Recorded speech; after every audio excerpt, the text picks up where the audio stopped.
You take that same formula or approach and you can apply it to how much you spend on cable TV, how much you spend on entertainment, hobbies, sports, your pets.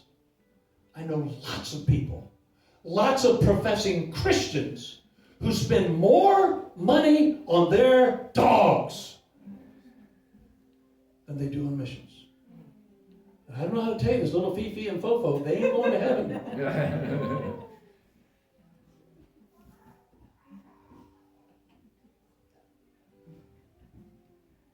Say, Pastor Tim, inflation's at 8%. Yeah, that's why Jackie and I increased our faith promise by 10%. Because if all you do each year is go up to match inflation, you're not giving the missionaries any help, any raise. Well, money can't buy happiness.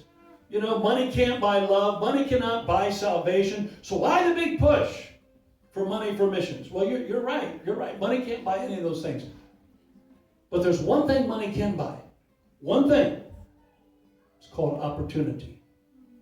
Opportunity for people to hear the gospel.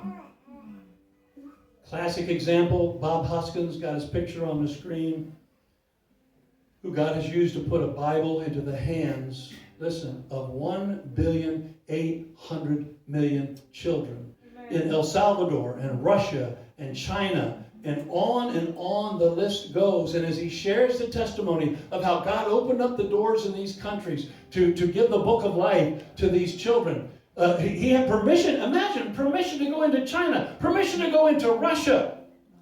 All they had to do was have someone donate some money to publish the books, to publish the Bibles. Money purchases opportunity. That's why it is so important. How much opportunity are we going to buy for the lost this year? Lost souls that have never heard the gospel of Jesus Christ. They don't know that someone, correct that, they don't know that God himself came to earth in the person of Jesus Christ and died for their sins. But here's what we know. Based on giving through the years and the growth of our Assemblies of God fellowship overseas, one person is saved and one eternal soul is saved and added to the overseas church for approximately every $300 we give to Assemblies of God World Missions. Remember that number this year as you spend $300 for this or that.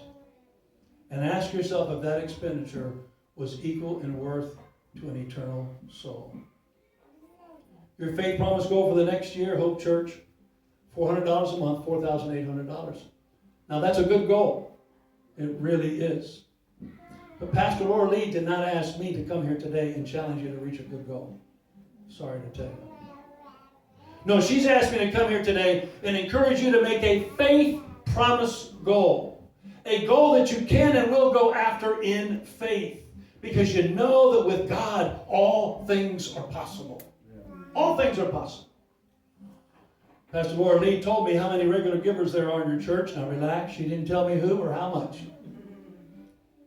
But she told me how many regular givers there are in the church, so I did a little math. I'm real good at basic math. And do you know that if everyone in this church would commit to giving, listen, just $10 a week. I repeat, $10 a week. Do you realize you would give $9,360 to missions this year and be responsible for almost 36 people coming to Christ overseas? If all of us will do our very best for Jesus, if all of us will participate, then reaching and exceeding this goal is in fact possible. As so many of our missionary candidates have said through the years, if you'll invest in me, I will invest my life in the mission field. Let's not miss this opportunity. Hope Church, let's not miss this opportunity, because please understand, time is short, as depicted in this video about a letter from a missionary. Watch this and then we'll receive our faith promises.